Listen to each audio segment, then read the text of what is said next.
And the first line of the paper is that it's designed as a provocation. It's designed as a provocation to ourselves, but we hope to other people.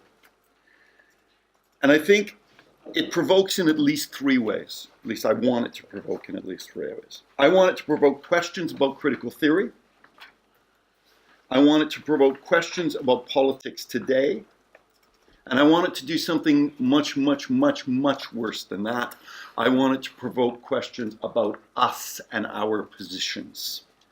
And particularly uncomfortable questions about us and our positions and what it means to be critical. And we attempt to do all these things by linking it to a wider project that we're engaged in right now on the far right, or what we prefer to call, what it prefers to call itself, the New Right.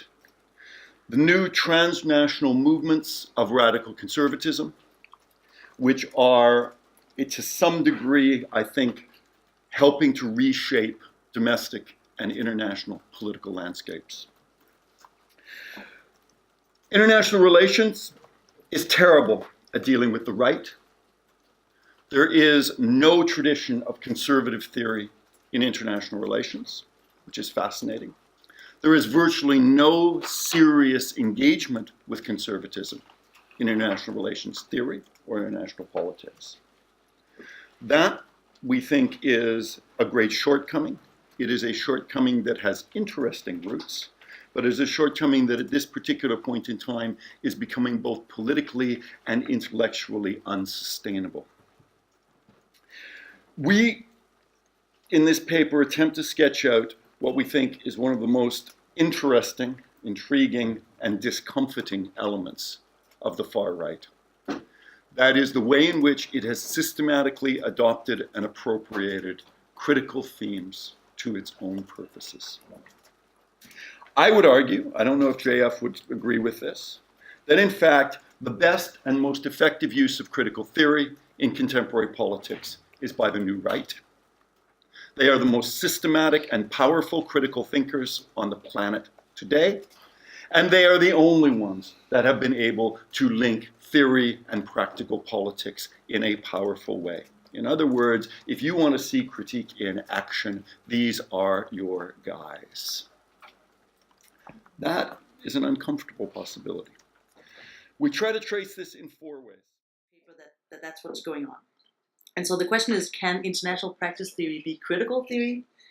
And the first answer is, of course, a banging no, it cannot.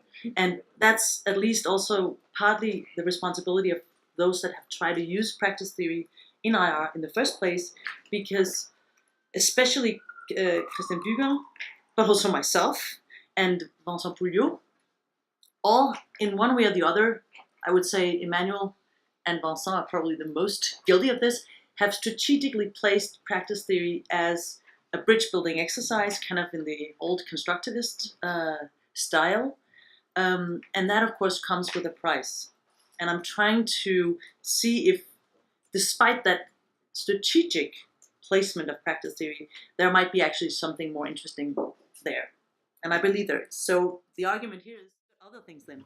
But it's a deeper question about whether power, justice, and distribution can actually be addressed from this perspective. And I think it can. But of course, it requires a different kind of understanding of practice than competent performances. And that brings me to the distinction I try to make between. So Büger, who's not here right now, will join us later, and Frank, they have this understanding of the practice theory landscape as basically two roots. There's the pragmatists wrote into this, and there's the critical theory wrote into this. And it looks great, but actually most of the theories, like Scott, Bourdieu, Goffman, Certeau, they're all both and, right? And the distinction doesn't make sense for them, or for me, in practice. So then comes another possibility to talk about ordering, that is how practices stabilize the world, and disordering practices, how they destabilize the world. And that becomes two ways in which we can think about the landscape of practice theory and its critical potential. So the ordering perspective you will find in all those that mainly are interested in reproduction. Bourdieu, Wenger, and where competence is really important. Habitus really fits into that. The disordering approach, which I think has more potential, in a sense, at least for a post-critical argument, looks at how incompetent and very non-eventful events might actually be critical. And it has, in a sense, for some of them, a more emancipatory, directly emancipatory aim. So I'm thinking here of Blanchot, I'm thinking of James Scott, non-elite groups, shaping politics from below, basically, in all the kinds of ways that can be done. And then I'm trying to, in the end, say that in that kind of stream, we should celebrate symbolic, perfect, interactionism for its actually critical role it had at the time. And I'm thinking of Goffman's Asylums book. I'm thinking of his work on total institutions that had a lot of real life political impact at the time. We now look at this and think it doesn't have the same aura today, but also Garfinkel's Color Trouble, based on observations of the racial segregation and discrimination of black women on a bus in Virginia. All that is part of, I would say, the roots of practice theory, and should be. And that actually changes the whole, so the initial criticism from IR theory, which I think was fair, but it also shows that we've only kind of begun to use many of the scholars that actually inspire practice learn. So that's kind of my hope, at least, that there's much more to come for. And then I end up saying, well, whether we're talking about ordering, the Bourdieusian version, or a more disordering, that is a more performativity-oriented practice theory, as it were,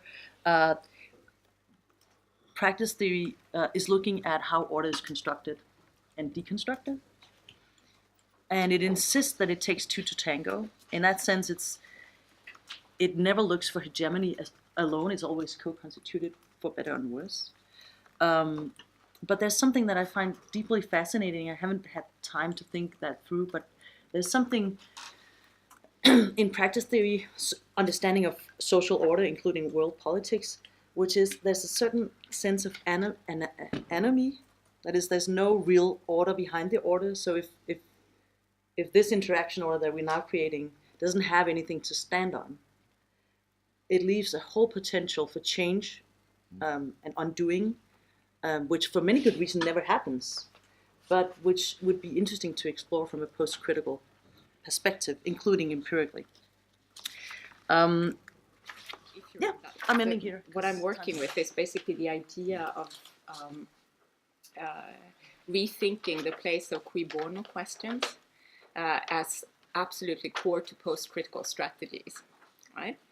And cui bono, in the sense, recovering the original ambiguity of whether the qui in question is a person or an order or thing, or a form of subjectivity or something. And that's quite important, I think, in a post-critical context, because if it's just about persons, you miss basically out on what critical research has been about for a very long time. And the argument that I'm trying to make, so I think that those kinds of questions, so basically who or what benefits, are really important for linking into practice. It's a way of sort of speaking into practical hierarchies and so on, and doing so in a concrete way that actually anchors it in things that people can relate to. So that's the reason I think I want to place them in the center. Now, of course, this is a bit, I don't know, I think it's probably a little bit controversial in post-critical context, because most post-critical strategies. I think when people say post, so Jonathan very kindly says, oh, post doesn't mean leaving things behind, it just means developing and going deeper and so on and becoming better and more beautiful or something like that. But of course, when people say post, they actually want to leave something behind usually. And I think what they want to leave behind most of the time is precisely the focus on cui bono questions. And so the argument I'm making in the paper is that I actually think they make a lot of very good points, but I think the implication that's being drawn in terms of leaving that specific kind of focus behind is very misguided. So instead, what I'm trying to do in the paper is use a lot of the arguments to revisit the cui bono questions, their significance and what they can actually be about, and to emphasize, and I think that's very important, so this revisiting, because it gives you it's a form of basically a basic form of critique that allows you to go in and make people uncomfortable and question things, and I think that's quite important. So this resistance side of critique, I think, actually matters, and I'll come back to that. I'll come back to all the points, of course. And then there's a practical significance as well in this. I think not asking them actually tends to reinforce the marginalization of critique and of academia in practice. So it's not only about, I think they're actually core to linking into practice and speaking to practice. It's also, I think they're very important not to marginalize scholarly work and research and so on from practical context. And I put that in terms of a Hirschmanian rhetoric of reaction in the paper. And then I also think that why I'm saying this, and I think they're building on the reasons, there are a lot of practical reasons why post-critical scholarship has not wanted to ask cui bono questions, precisely because they think the opposite. They think it's undermining actually your capacity to link into practice. I'm trying to say that they make a lot of actually really good points, but the implication I completely disagree with. And then the final point I'm making is point about reformulating, so the how of asking the questions. So questions about style that I also think I think there's been a lot of very important work actually, post-critical work on how to ask critical questions. So those are the 3 points that I make. And I try to make them not completely abstract, but I found this extremely difficult to write. So I tried to draw an example from my own research world, because then I think it becomes rather more concrete. But then, of course, you always run the risk of sort of sounding, I don't know what, personal, anecdotal, my own misery kind of. So I found it very difficult to do. But this paper tries, well, a piece of the text we wrote is trying to do a bit more work on the notion of fracturing that we worked up in one other piece that we did. And so it comes from, so what I'll do is I'll try to locate where fracturing worlds positions itself and what it tries to do and the problem it creates, and then João will develop one of the key elements within it around totality. So the observation, where it starts from, comes from, it's talking within international political sociology, whatever that means, from within, that there seemed to be, in some pieces, a paradoxical thing going on. That on the one hand, there is an interest, a growing interest in the micro, the everyday, going local, in various forms. Whether that's through the mode of methodology, the methodologies you use to research, or the way through which you conceptualize peacekeeping, all the way to whatever kind of events you look at. And this is not particularly new, but there's an element about this line. And at the same time, when you read manuscripts coming in, when you read what's going on, there is also a move to what we name totalizing. Again, the specter of totality. We'll develop that, João will develop what we mean specifically by that. It's this need to link the micro, the everyday, to become more significant. And therefore you have to link it to a whole that gives it its meaning. And you can see this very quickly in pieces, where, for example, one makes an argument to go micro, I think Still and Solomon did that. And 3 lines down, they go, and the macro is the problem. So how do we then knit it all together again? And in itself, this is not an unusual issue in sociology, but the problem we're having is that it is reintroducing notions of totalities, which is slightly different than just hooking up, than connecting things to one another. So that's where it sits. The second line where it comes is what we call the post-critical one, where we rely specifically on Felsky's definition of what post-critical is, which refers that there is in IPS, but there's not so much explicit definition, discussion about it, but there is of course an element about attention where there is a criticism of the classical sociological critique and a classical way of doing deep hermeneutics, or whatever it's called, where you basically read meaning out of the deep structure, the hidden structure of the text, or critical sociology is that what actually shows you the invisible structures of domination that are at play. And so you show these, whether it's through statistical methods or whatever you do, you show the hidden elements. And that's the definition of, that's one element of post-criticality. So it actually is a move towards trying to rethink criticality, where you do not do what Felsky calls a hermeneutic of suspicion, or what you could do, kind of certain forms of structuralist analysis of domination.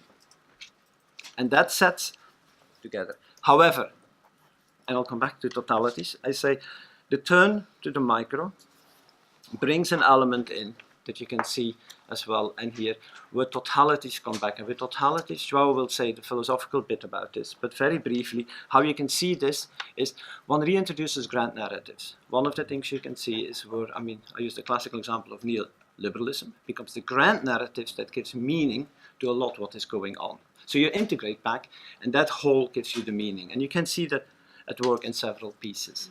But there are other things as well, where you can read history as a following up. We must start reading Foucault, as has done for a long time, as one order after another that comes in. And therefore the order itself defines that particular time.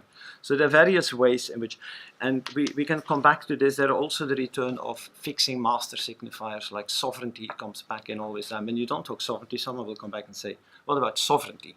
Because otherwise we have no politics. And we're just doing economics. I can give you an example of someone who is actually a lead person on the Foucauldian analysis, who actually does that exactly in his recent work, to bring that in. And so there is a coming back of this particular form of totalities. Now the way out of that, and that's the paradox, and that's where the paper actually positions, is to say, oh, then we just take the micro for what it is, and we just read our situation. We do a hyper-situational analysis of what is going on, and don't bother about the deep and about the global. But of course that's not particularly satisfactory either, because going too local actually also means that the local is not local anymore. The local is never local in the sense of bounded. So it always is connected anyway. So you still have a problem in it. And there we think that what the question that we then pose back is that the interesting element is to revisit how structuralism, lineage of structuralism have been retaught and actually criticized and re-envisaged to be post-critical and remain critical. So there is an element that you have to have structuralist forms of analysis present, but there is an element of re-envisaging what it is, because the structure notion or structuralist notion is about connecting things. Right? And the whole question is how it's done.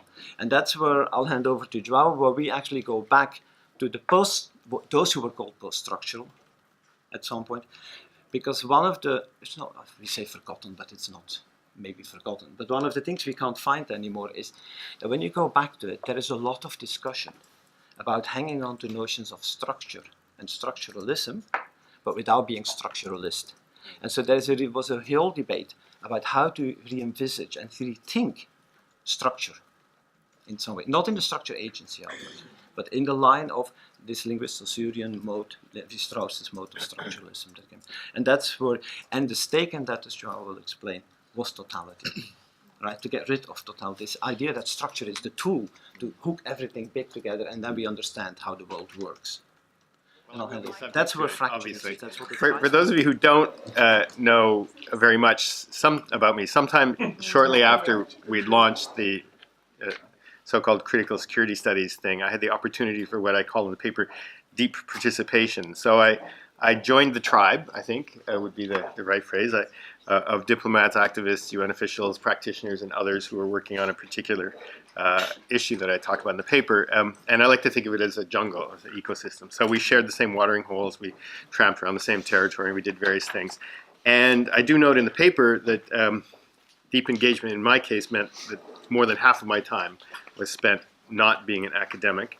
I suppose, in full disclosure, my salary was paid, indirectly at least, by various ministries of foreign affairs. So I was completely crossing the fence in this regard. And I've recently come out of that at the end of 2015. Theory can practice be critique, which is the reverse, I think, is the way Maria could put it, which was can critique be practice. I don't know, but can practice be critique?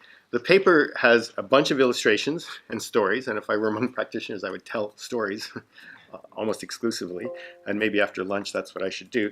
But I really highlight three kind of moments or illustrations here, and I'm going to try and pull out a few of the lessons. The first moment was what I call critique light, which is what you do when you enter into diplomatic practice and how that operates. And I say in the paper that really it's about learning by doing, and maybe it was for me, maybe other people knew this stuff, but in any case, the first goal of the exercise was not just to learn how to be a diplomat, and in my case I was on various national delegations and so on, but also how to reflexively analyze that and then disrupt and destabilize insofar as that's possible diplomatic practice, and in particular disrupt the subject positioning that external interlopers, whether they're civil society actors or NGOs or others, get placed in, or even the subordinate position that so-called experts often get put in. So we tried various techniques and strategies, some of which I relate anecdotally in the paper, but the main insight, and this was at the outset of the work we did at the Small Arms Survey, was that we didn't think change was going to occur by publishing reports, by making policy recommendations, by giving briefings, or, apologies to Christian, by organizing workshops. We did do all of those things, but we didn't think that was the theory of change behind it. And so the goal was not to be an advisor or an expert academic, but to be an actor or a player or member, and to get as far in as possible for that. What was interesting to me about this, aside from how, in very micro level, daily basis, you could disrupt diplomatic practices, and there are a few examples. I encourage you to skim the paper while I speak, because the examples are in some cases enlightening, and I'm happy to elaborate on them, but was the resistance that all of the researchers that we worked with had to participating in this way. They didn't get it. They didn't necessarily understand how to play this game, and many of them thought, as many of our colleagues do, that the goal of the research was to produce a written document that would somehow make change. And so there was a socialization process on the researcher side to say, no, that's not actually how this is going to work. You have to build relationships of trust. You have to engage with these people very directly. You have to be one of them, which is more than just speaking their language, but they have to recognize you. You have to hail and they to interpolate, and you have to be considered part of this domain. And that was a socialization process that we had to do among the staff in all of our cases in order for people to be part of that. And the examples that I lots of cases. I give a couple of illustrations in the paper. One of them at the sort of macro diplomatic level, which was about the initial beliefs that most people had about what the nature of the problem was, which was essentially arms being sold from former Eastern European states and the Soviet Union by shady brokers through all sorts of transactions and ending up in conflict zones like Sierra Leone and Liberia and elsewhere. And that was deployed in all sorts of speeches and documents and so on. And that turned out actually not to be true. Well, not to say that there wasn't arms being brokered, but the actual weapons that were being used in conflicts and collected after wars, when we got a chance to do some inventories and figure out what they were weapons that had been sold 20 or 30 years previously and had been circulating and recirculating. And the real source of the problem was actually, so-called stockpile security or diversion or corruption or other things among southern states themselves. And this was at least a highlighting of where the locus of attention ought to be, and it was not one that made everybody comfortable, including a lot of southern states that were quite happy to claim that the problem was only about, bad northern arms brokers and so forth. This also worked on the micro level. There's an anecdote, or it's not an anecdote, it's a story that is not in the paper, which is we also did something which we could have thought of as forensic fingerprinting of ammunition stockpiles among pastoralists and armed groups in northern Kenya and Uganda. This is one illustration among many. And when you do these fingerprints, you find out that the kinds of ammunition that they have, where it's from and how old it is and so on, which you can easily identify by looking at head stamps of ammunition, corresponded on both sides of the border. So whether it was informal armed actors or the Karamojong in northern Kenya or the Kenyan National Police, they all seem to have similar kinds of distribution of ammunition. So the idea here was to go to the district police commissioner, private briefing, and say, the ammunition that you're supplying to your police is ending up on the other side of the border, and it's creating all sorts of accelerating violent exchanges among cross-border pastoralist communities, and this is obviously a problem. And they said, actually, well, we gave it to our pastoralists because we thought they needed to defend themselves because we couldn't protect them, and we thought this was a good thing, and upon reflection, actually, maybe it's not such a good thing because it does have consequences. But there was an openness, and there are many other examples like that, to being able to make change on a micro level in the kinds of practices. I do think, maybe didn't save a lot of human lives, but they might have had some positive effects. The third mode of critique that I talk about in the paper is actually stepping outside of the initial frame entirely and to try and change that. So instead of taking the small arms problem and saying, well, we can reframe it as this and that, to actually say it's not about the guns. Kind of sounds like what the NRA would say, which is also partly true. But for all of us engaged in this, it was actually about the violence, right? And about the way in which artifacts are used in violent exchanges to increase power and kill and maim humans. So the idea here, and this was a much longer story that I only tell very telegraphically in the paper, was to see to what extent, and here it's we, not me, not small arms survey, but a whole bunch of people, we could actually change the way in which the international community approached issues of armed violence. And I will say with as much modesty as I can that there was some success in this, again, by a lot of people, because early on we said the Millennium Goals did not include anything on peace and security, Millennium Development Goals. The development community was totally resistant to talking about security and development for reasons that many of us know about, and they certainly didn't want to engage in things like violence prevention and reduction. So how do you move that? Well, the end of the story is that by 2015, you do get Sustainable Development Goal 16, which is about peaceful, just, and inclusive societies, the first target of which is reducing all forms of violence everywhere.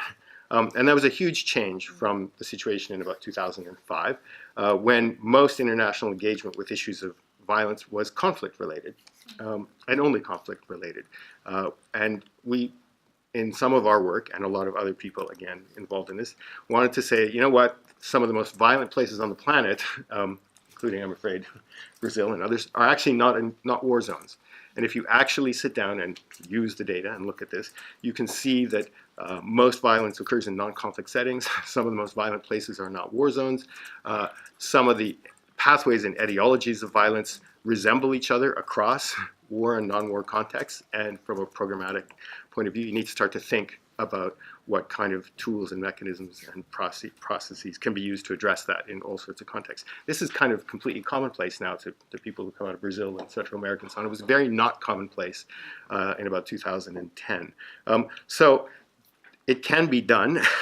There are some really key constraints on that. In the paper, I go through a few of the ways in which this was done, and I can't say these were all adopted consciously by any of the actors involved, but things like rhetorical entrapment, specific target setting, framing things in non-traditional diplomatic terms, and so on, which I think were part of practicing critique.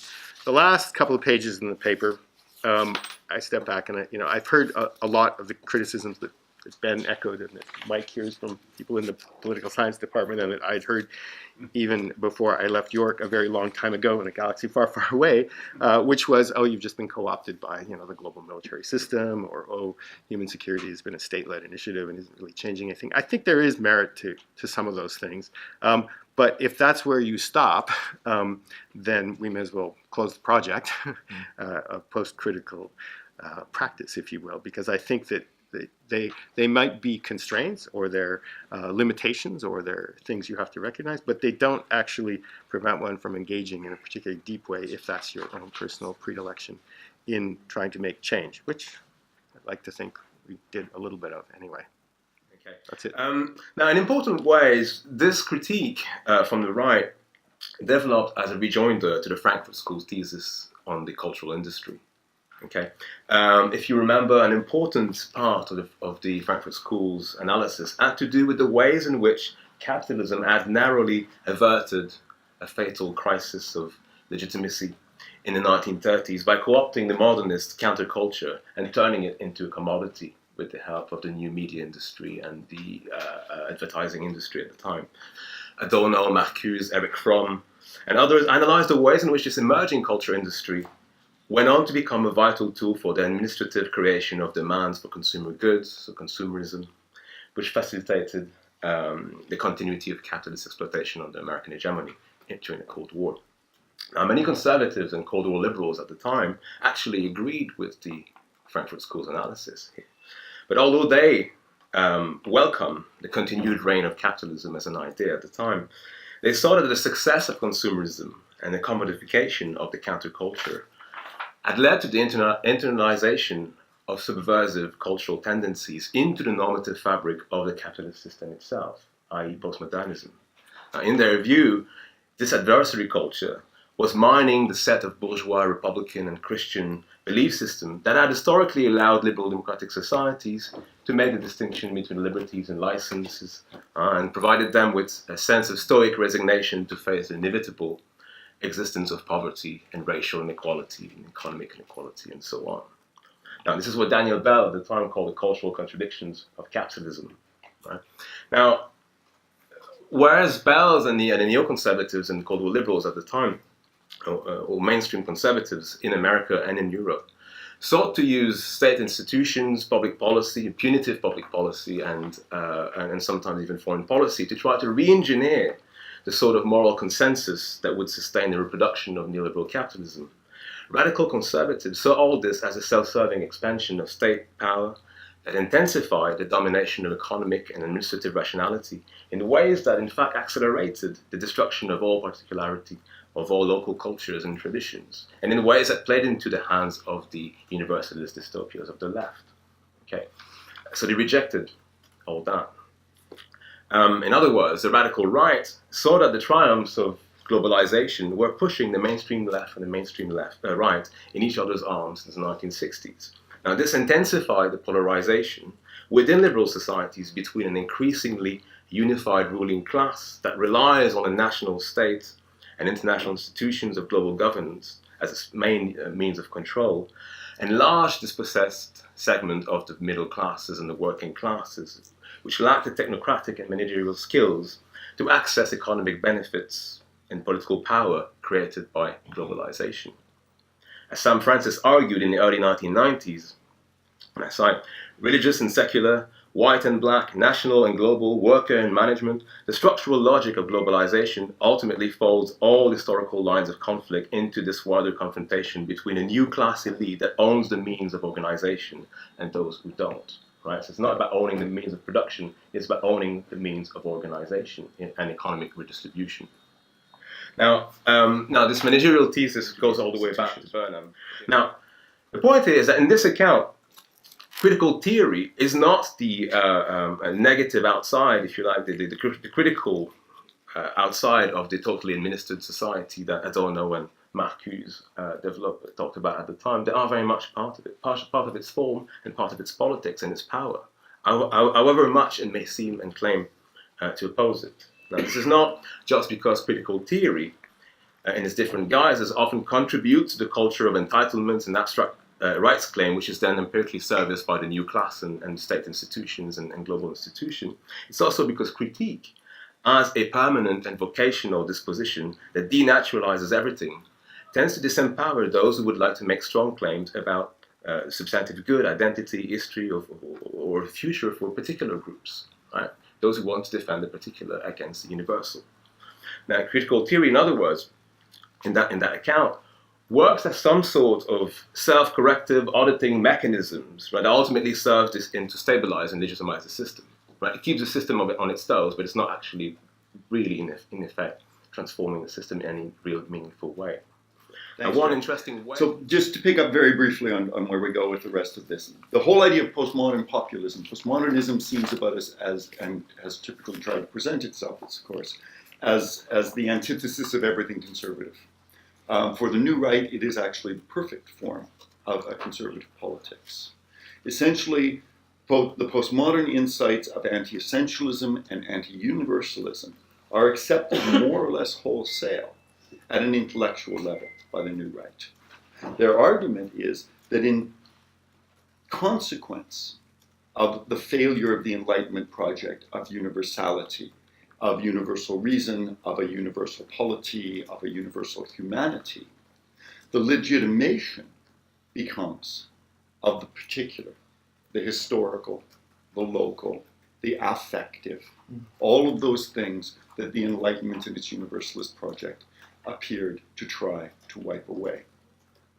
Therefore, what you find on the new right is actually an enthusiastic adoption of postmodern concepts, not their rejection, but a rejection of the idea that they can in fact provide a viable politics, which is then almost quite literally dialectically reversed into the idea that since there is nothing essential in a reasoned sense, there is something essential in a human sense.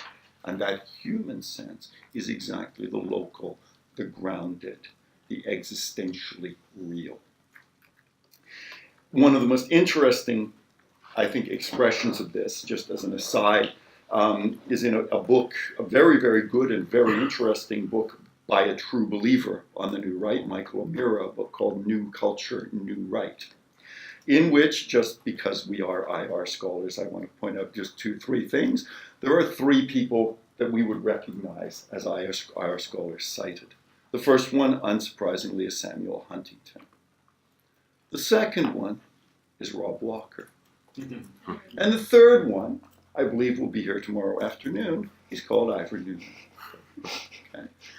That should tell us something about the way in which contemporary conventional categorizations of left and right, radical and conservative, simply don't function to understand this phenomenon. I am not by any means accusing poor Rob and poor Ivor of being responsible for the new right. Okay, that's not our argument. It is, however, a demonstration of how most of our conventional assumptions and categories simply cannot capture what is going on here. Finally, just very, very briefly, to pick up on JF's point about agency. As we've seen, for the new right, the failure of agency is really the core of the failure of traditional critical theory, right? The working class never showed up. Social movements, everybody loved for a little while, they never really showed up either, right? Effectively, critical theory has been a vision in search of an agent for its entire life. The new right argues that in its turn away from universalism and to the grounded and the local, it actually has an agent.